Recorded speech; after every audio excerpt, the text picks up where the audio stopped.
Now here is a style that Allen Edmonds should consider bringing back. The Williams shoe was the only Longwing that was made for the original Independence collection that was released sometime around 2011 or 2012. Allen Edmonds recently deleted the video that highlighted the original Independence collection, so I have to go off of memory here. Anyway, this was a great shoe. I recently found a pair of these across the pond from a German reseller.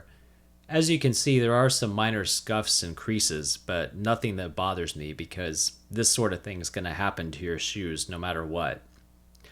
Now, why is this shoe special?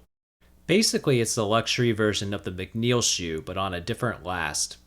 It was one of the original Independence collection shoes, which are considered the highest quality calf shoes that Allen Edmonds produced in the last 10 years.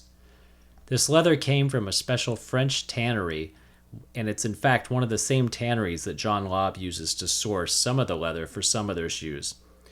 It's a very soft yet pliable leather and highly durable. You'll find that if you scuff this leather, it tends to hold up better than if you were to scuff the McNeil shoe. This leather type is also used to make some fine gloves, and it creates a unique experience for your feet. Also, the lining on these is made from lambskin, which gives the shoes added softness and all-around comfort. The result is that the leather wraps around your feet and it provides better support. The sole on these is a double Indy sole, which in my opinion is the third best sole that Allen Edmonds offers. The first two would be the single and double JR soles, which are sadly only offered for the Cordovan shoes. But this is still a very good sole that provides excellent support.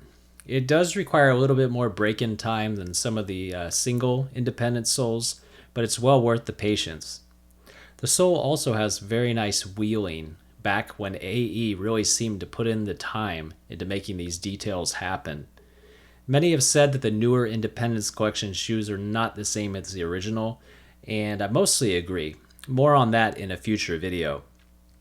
Now, there are a few things to be aware of about this shoe. First, it's on the 222 last, which is one of the very few lasts that forces me to go up a width from my usual size. Some people might be able to squeeze into the same size in the 222, so it's worth trying if you're uncertain. However, a lot of people that I know have had to go up a width. I'm normally an 8D, and in this shoe I wear an 8E, and I don't think I could wear an 8D in this shoe. The heel is also a little bit wider than the 65 last, so it's possible you might get some heel slip if you size up a width. The ball of the 222 is what caused me a lot of problems when I tried to wear this in my usual size. It's just more narrow, and you'll find it feels like a C width if you're normally a D. One other baffling thing about this last is that Allen Edmonds has written on their site that the 108 is longer and narrower than the 222. I don't know how they came to this conclusion because I completely disagree. I have tried several shoes on the 222 last, and all of them felt much more narrow than anything on the 108 last. And also, I have not found the 108 to be longer than the 222. I would say they are about the same. Allen Edmonds eventually discontinued this last, and I can understand why. If you thought the 65 was narrow, just wait until you try this last. However, if you size up a width from a usual size, I imagine a lot of men would be able to get this to work. Also, like other independent shoes, it does take more time to get a high shine if that's what you're into.